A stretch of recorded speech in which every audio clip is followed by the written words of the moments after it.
Assalamualaikum warahmatullahi wabarakatuh. Kembali lagi bersama channel Uma Mita. Video kali ini Uma akan membahas materi kelas 11 nih. Oke, halo semuanya kelas 11. Perkenalkan dengan saya Uma Mita. Tapi sebenarnya nama asli Uma itu adalah Ismita Dewi. Tapi sering dipanggil Uma Mita, lebih terkenalnya dengan Uma Mita. Uma mengajar di SMA YP Unila Bandar Lampung. Uma mengajar kelas 10 dan kelas 12. Oke, jadi yang kelas 11 mungkin baru kenal dengan Umamita. Untuk kelas 11 semuanya yang ada di seluruh Indonesia, nggak harus kelas 11 sih, bisa kelas 12, bisa kelas 10, dan juga bisa guru-guru, bisa juga orang tua yang melihat channel Umamita. Oke, Uma minta tolong untuk, dukung channel Uma supaya channel Uma ini makin berkembang dan tentunya makin bermanfaat bagi banyak orang. Caranya dengan like video-video Uma, tonton video Uma dari awal sampai akhir, dan kesediaannya untuk subscribe dan tentunya untuk share ke orang-orang, lewat media sosial Anda semuanya, supaya video-video Uma ini dilihat dan makin bermanfaat dan tentunya sebagai amal jariah kita, insya Allah. Oke, Uma, kali ini Uma mau bahas apa sih? Nah, video kali ini Uma akan membahas, tadi kan Uma bilang ya, ini materi kelas 11 ya, tentang sistem koloid. Sistem koloid itu ada di semester 2 bab terakhir. Oke. Apa sih sistem koloid? Uma, koloid itu ya mah, Uma, bekas bekas luka terus timbul. Itu namanya keloid. Kalau sekarang itu koloid. Nah, kita langsung aja klik. Di sini ada materi, ada kompetensi inti, dan ada latihan soal. Yang pertama kita lihat dulu deh materinya apa aja. Oke, nah ini materinya ya. Nih, yang pertama apa sih sistem koloid itu? Yang kedua nanti kita belajar sifat-sifat koloid apa aja sih Dan selanjutnya bagaimana cara membuatnya? Terus apa sih sebenarnya penerapannya dalam kehidupan sehari-hari? Fungsinya untuk apa? Manfaatnya untuk apa sih? Dan jelasnya ada latihan soal. Tapi video yang pertama Uma itu akan membahas apa sistem koloid itu. Jadi kita tahu, oh ternyata koloid adalah yang seperti ini. Nah, nanti video-video yang selanjutnya pantengin ya, karena akan banyak video. Insya Allah akan ada 5 video, karena menunya ini ada 5. Oke, sekarang dalam sistem koloid yang akan kita pelajari, yang akan kita kupas tuntas, itu tentang yang pertama tentang dispersi. Yang kedua tentang perbandingan sifat, yang selanjutnya tentang macam-macam koloid itu apa aja, dan yang terakhir kita apa sih kegunaannya koloid. Nah, oke kita klik langsung yang tentang dispersi. Sistem dispersi itu dibagi menjadi 3 ya. Ada dispersi molekuler yang kita lebih terkenal sebagai larutan, ada dispersi kasar atau suspensi, lebih terkenal suspensi ya. Dan yang satu lagi adalah dispersi halus atau koloid. Mungkin kata dispersi itu masih asing di kalian semua ya. Nah, dispersi itu apa sih, Nah, ini kita lihat ya. Dispersi itu adalah penyebaran merata 2 fase. Ada yang disebut fase terdispersi, ada yang disebut medium pendispersi. Kalau mungkin masih belum ngerti dispersi itu apa? Oke, buat jauh lebih sederhana. Kalau mengatakan campuran, yang terbayang di kalian apa coba? Campuran itu berarti ada berapa komponen? Satu komponen, atau 2 komponen, atau lebih dari 2 komponen. Minimal kalau mengatakan campuran, pasti pikiran kita, oh kalau campuran kan kita mencampurkan A dengan B. Berarti kalau kita mengatakan campuran itu minimal 2 komponen ya. Dan campuran yang sudah kita pelajari itu yang terkenal banget itu adalah larutan. Ketika mengatakan larutan, yang terbayang di kalian itu apa? Larutan itu terdiri dari berapa komponen? Minimal 2 ya. Ada yang sebagai zat terlarut, ada yang sebagai zat pelarut. Kalau punya contoh larutan gula, berarti yang terbayang di kalian itu pasti ada gulanya, ada airnya. Gula di sana sebagai apa? Sebagai zat terlarut, sedangkan air sebagai pelarut. Nah, sekarang sebenarnya zat terlarut sama zat pelarut itu diganti dengan kata terdispersi dan medium pendispersi. Jadi kalau kita ganti dengan tadi campuran ya, larutan ya, kita ganti dengan istilah dispersi berarti tadi gulanya termasuk kategori fase terdispersi.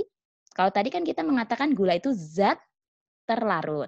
Kalau di sini gula berarti menjadi fase terdispersi dan medium pendispersinya adalah air. Jadi kita ganti ya istilah campuran dengan istilah dispersi.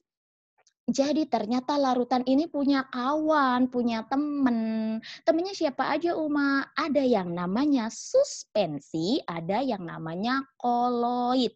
Kalau larutan udah familiar Uma, kita sudah melewati kelas 10 dan sekarang sudah kelas 11, sudah semester akhir lagi ya. Kalau sudah koloid artinya sudah bab terakhir. Nah kalau suspensi itu yang seperti apa Uma? Kalau suspensi itu dispersi kasar.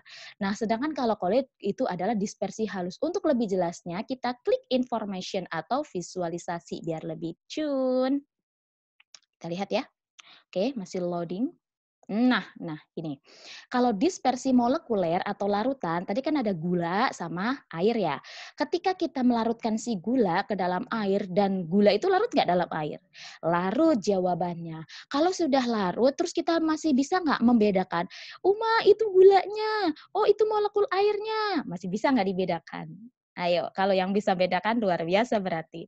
Kalau sudah dikatakan sebagai larutan, maka kita tuh tidak bisa lagi membedakan mana yang fase terdispersi dan mana fase atau medium pendispersi. Kalau sudah larutan itu makanya disebut dispersi molekuler, berarti sangat kecil. Nah, kalau dispersi kasar, ini contohnya Uma punya pasir. Uma masukkan ke dalam air. Apakah pasir larut dalam air? Jawabannya tidak.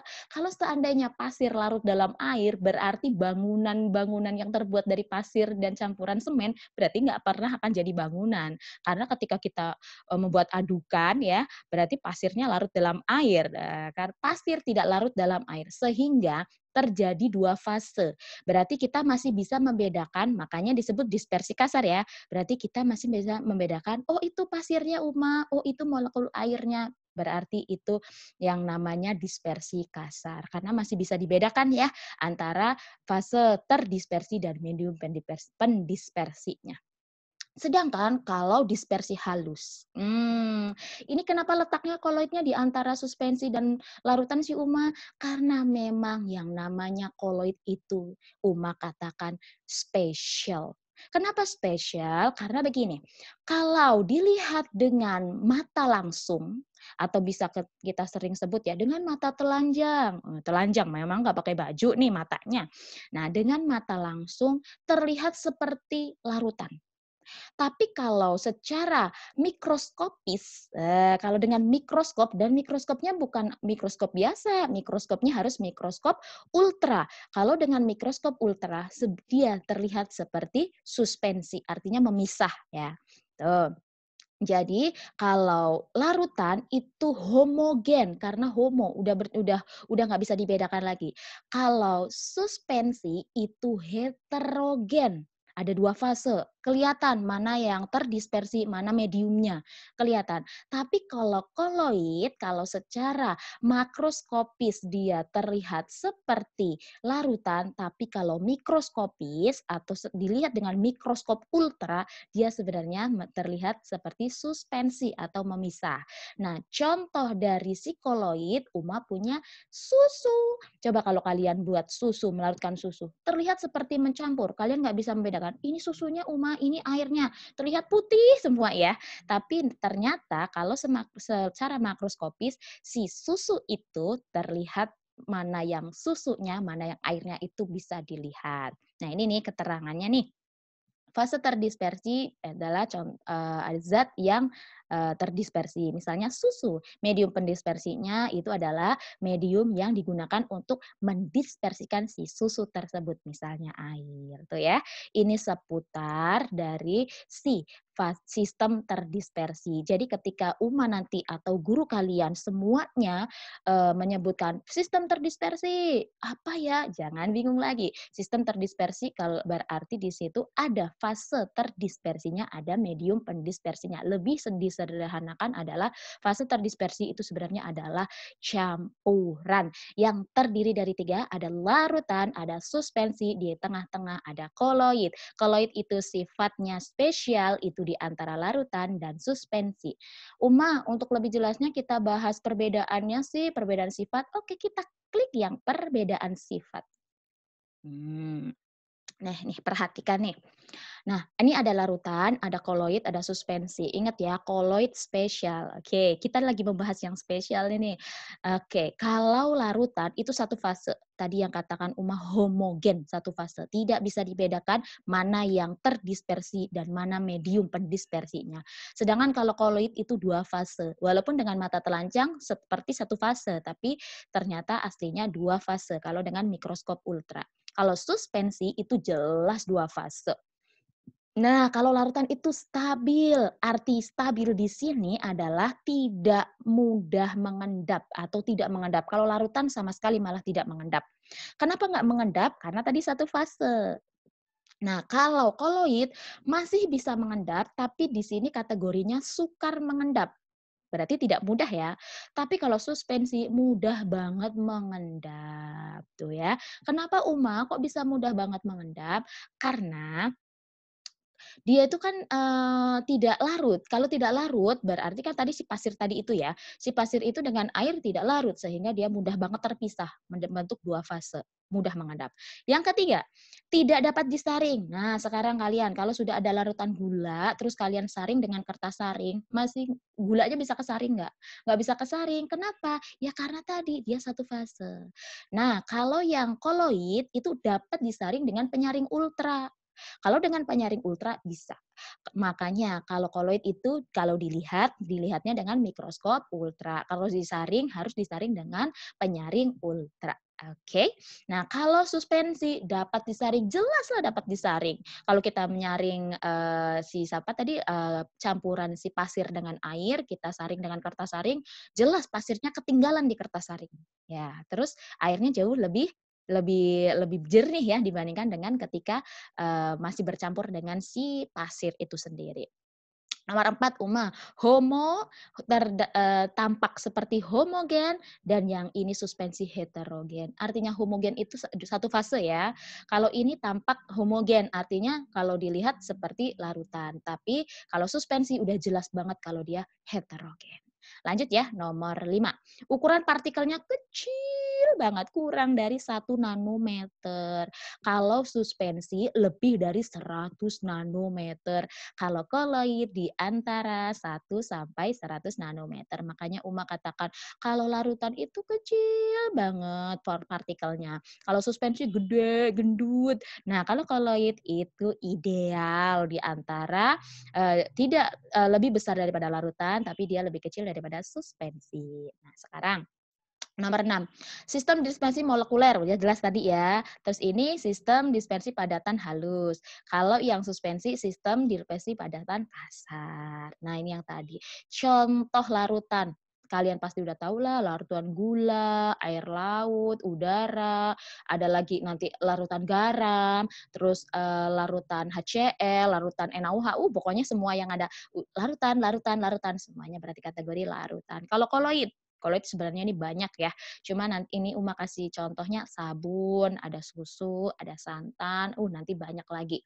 Terus kalau suspensi, ini contohnya air dan pasir. Nah, inilah seputar perbedaan sifat antara larutan, koloid, dan suspensi. Kalau sampai sini sudah ada bayangan ya sebenarnya koloid itu apa. Sebenarnya koloid itu juga campuran, tapi campuran yang spesial sifatnya karena di antara larutan dan suspensi.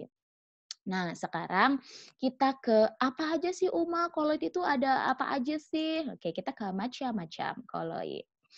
Koloidnya banyak Uma, ada 8 tipe tipe atau jenis koloid.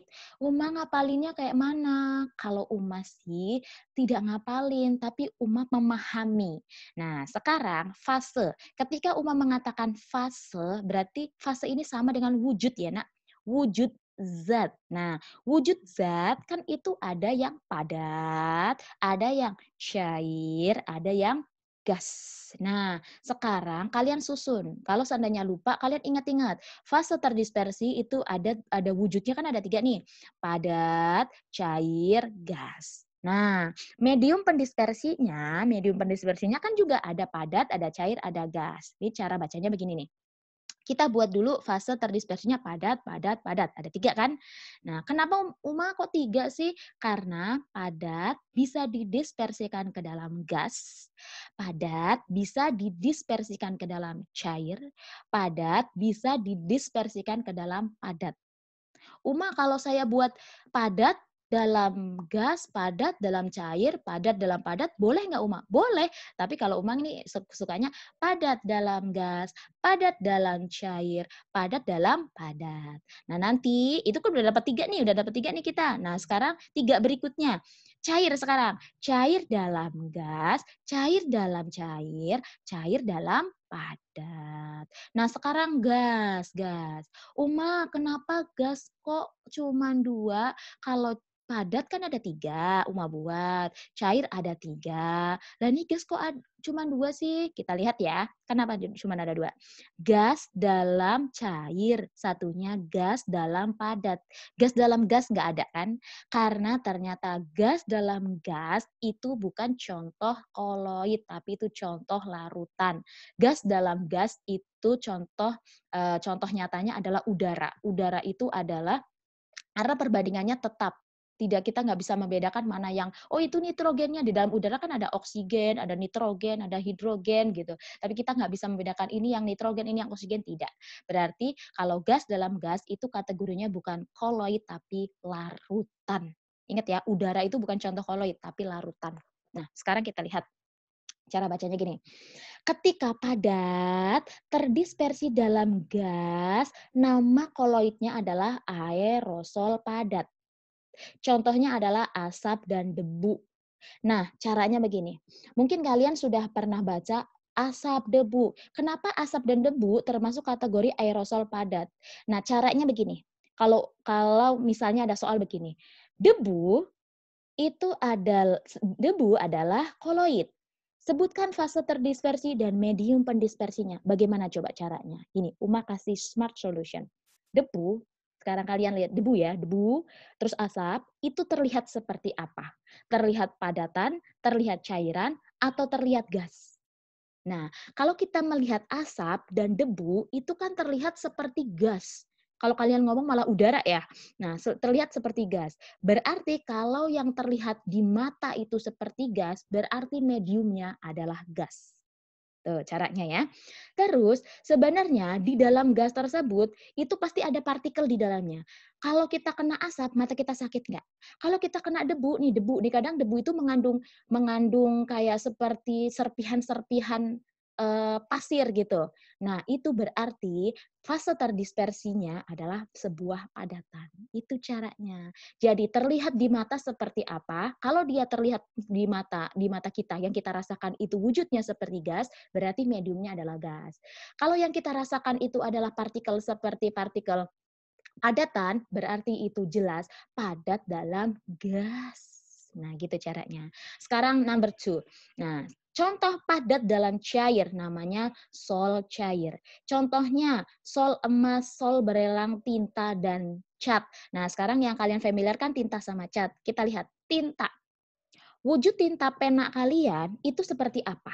Kalian kan sering bilang, beli ini tinta cair." Nah, kalau tinta itu terlihatnya yang kita rasakan itu wujudnya seperti cairan. Cat juga itu wujudnya kan cairan. Nah, berarti mediumnya adalah cair. Kita checklist, bener nih. Ini mediumnya adalah cair ya. Terus kita lanjutkan.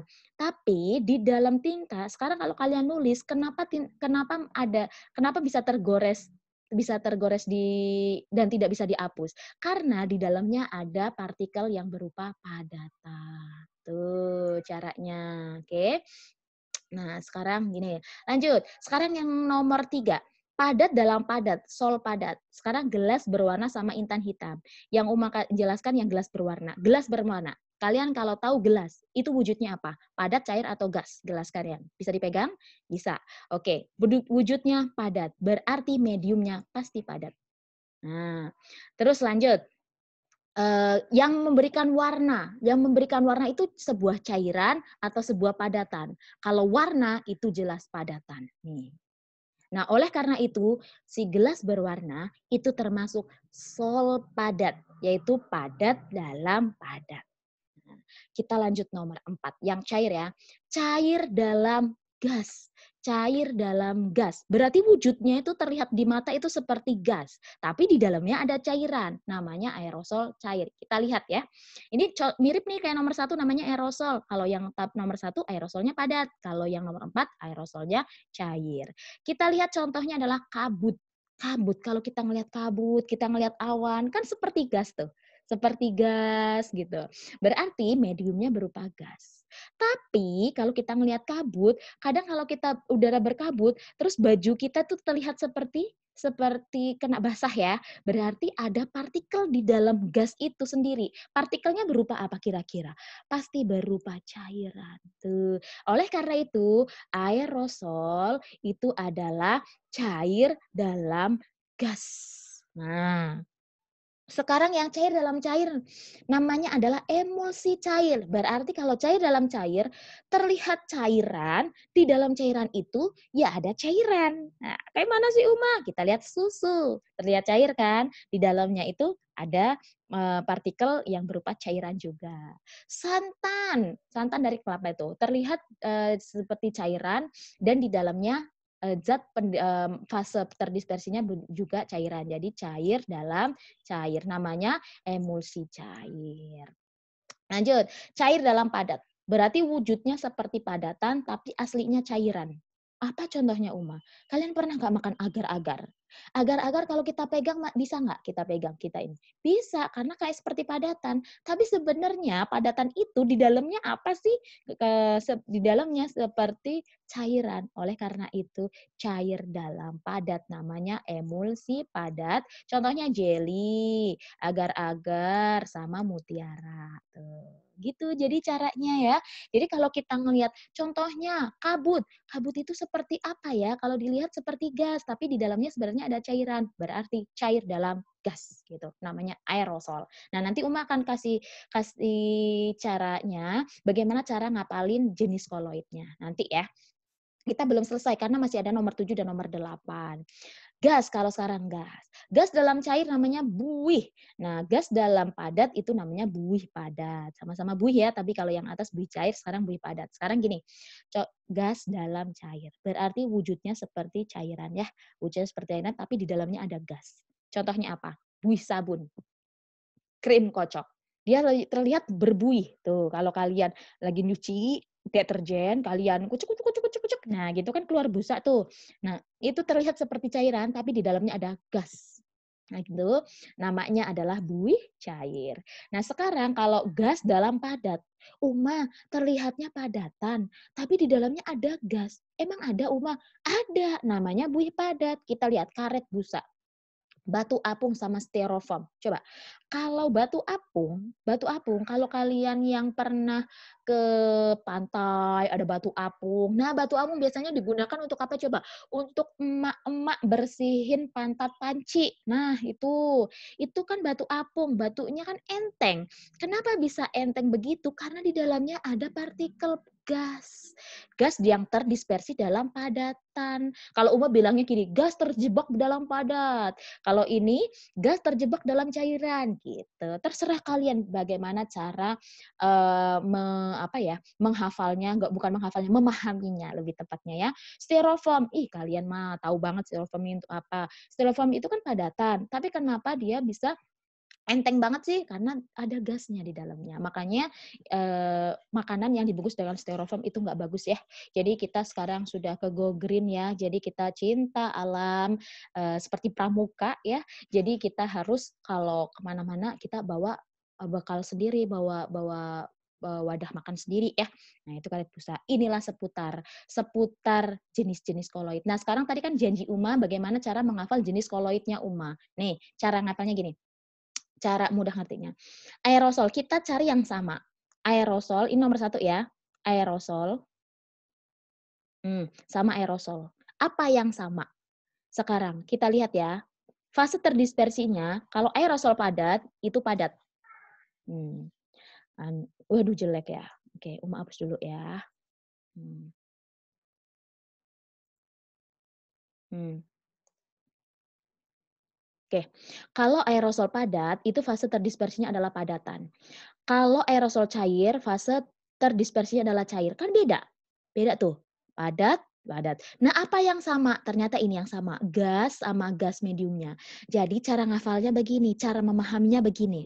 Kalau aerosol, ingat ya, kalau aerosol ketika medium pendispersinya berupa gas tuh. Nih, gas, ini juga gas. Tuh ya. Kalau aerosol yang dipahami atau yang dihafalkan itu mediumnya. Mediumnya berupa gas. Kalau fase terdispersinya itu berupa padatan, namanya aerosol padat. Kalau fase terdispersinya itu berupa cairan, namanya adalah aerosol cair. Ya, ini cara memahami si aerosol. Sekarang kita lihat yang sama lagi, sol dan sol. Ini sama nih. Sol cair dan sol padat. Kita lihat apa yang sama. Mediumnya sama nggak? Beda. Sekarang fase terdispersinya sama nggak? Oh sama. Ternyata kalau kita memahami suatu sol, sol adalah jenis koloid ketika fase terdispersinya berupa padatan. Kalau fase terdispersinya berupa padatan, terdispersi dalam cair namanya sol cair. Kalau padat dalam padat namanya sol padat. Ya, ingat ya, kalau sol itu fase terdispersinya padat. Ya, ini yang sama soalnya. Kalau aerosol, mediumnya berupa gas. Nah, sekarang emulsi. Nih, apa yang sama dalam emulsi ini? Emulsi itu ternyata apa yang sama? Ini fase terdispersinya berupa cairan. Kalau cair dalam cair, emulsi cair. Kalau cair dalam padat, emulsi padat. Nah, sekarang kalau buih. Nah, buih atau busa ya. Ada yang menyebut di buku lain itu busa. Buih cair, buih padat. Ketika fase terdispersinya berupa gas, maka nama jenis koloidnya adalah buih. Jadi ingat-ingat, nama koloid itu sebenarnya cuma ada 4. 1 aerosol, 2 sol, 3 emulsi, 4 buih. Cuman di sana jangan terkecoh, ada aerosol padat, ada aerosol cair. Ada sol padat, ada sol cair. Ada emulsi padat, ada emulsi cair, ada buih padat, ada buih cair. Ingat, gas dalam gas tidak termasuk koloid. Nah tadi Uma juga sudah mengajarkan kalau ada contoh, kalian disuruh menyebutkan mana fase terdispersi dan mana pendispersinya, sudah Uma ajarin ya. Terlihat seperti apa? Kalau terlihat seperti gas, berarti mediumnya berupa gas. Terus dirasakan itu berupa ada partikel apa? Apakah ada partikel cair atau ada partikel gas atau ada partikel padat? Kalau dirasa ada partikel padat, berarti itu fase terdispersinya padat. Jadi begitu ceritanya. Nah, sekarang kalau Uma punya contoh nih, yang contohnya nggak ada di sini. Uma punya contoh putih telur. Kalau putih telur, kita lihat dulu, putih telur terlihat seperti apa? Seperti padatan, seperti cairan, atau seperti gas? Terlihat seperti, kalian pasti setuju semua, seperti cairan. Berarti fase medium pendispersinya itu adalah cair. Nah, ini huruf C ya, anggap pun huruf C. Nah, sekarang kalau direbus, Uma tanya, kalau putih telur direbus, itu menggumpal nggak? Menggumpal. Berarti fase terdispersi yang terjebak tadi ya, yang terjebak di medium yang berupa cair itu berupa padatan. Jadi si putih telur itu adalah padat dalam cair. Ingat, padat dalam cair. Padat berarti namanya sol. Solnya sol apa? Sol cair. Oke. Jadi itulah seputar si jenis-jenis koloid. Sudah mulai mengerti ya ke sini-sini ya. Nanti lama-lama insya Allah hafal kok. Ini terakhir banget kita akan membahas tentang penggunaannya. Kita tadi ngomong panjang lebar, dimulai dari apa itu sistem dispersi, terus sifat-sifat koloid, perbedaannya antara larutan, suspensi, dan koloid, terus jenis-jenis koloid ada 8. Terus sekarang pertanyaannya, sebenarnya buat apa sih? Ya Allah, Masya Allah, gunanya banyak banget setiap hari kita pakai. Nih, dalam bidang kosmetik, apalagi yang cewek-cewek nih. Ada krim, ada lotion, ada hair cream, ada gel, lipstick, semuanya. Itu terbuat dari semuanya dari koloid. Kita lanjut. Dalam makanan nih, ada es krim, mayones, agar-agar, susu, santan, banyak banget. Sirup, banyak banget pokoknya. Kita lanjut ya. Ini dalam makanan. Sekarang dalam bidang farmasi. Krim tadi ya, krim penyakit kulit, ada sirup obat, ada minyak makan. Nah, ini banyak banget kan. Nah, alhamdulillah selesai perjumpaan kita kali ini, video Uma yang pertama. Jangan kemana-mana ya, karena akan video kedua itu kita akan membahas sifat. Ketika kita membahas sifat, Masya Allah itu kita akan membahas banyak banget kegunaannya. Karena di dalam sifat-sifat koloid, ingat, sistem koloid kita sudah belajar 4 ini. Sifat koloid nanti ada 8 sifat istimewa dari koloid dan jelas itu kegunaannya dalam bidang industri pun ada.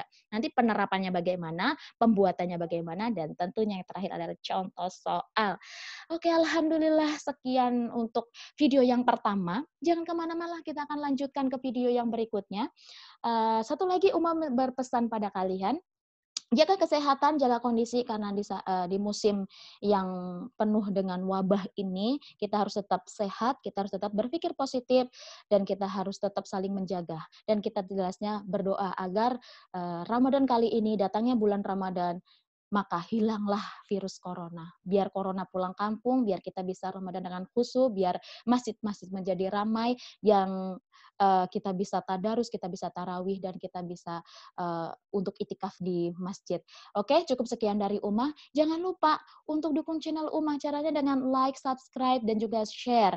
Dan kalau yang kurang paham, boleh tanyakan di kolom komentar. Terima kasih dari Uma. Uma akhiri, wabillahi taufiq wal hidayah. Wassalamualaikum warahmatullahi wabarakatuh. Jangan kemana-mana, tetap di rumah aja.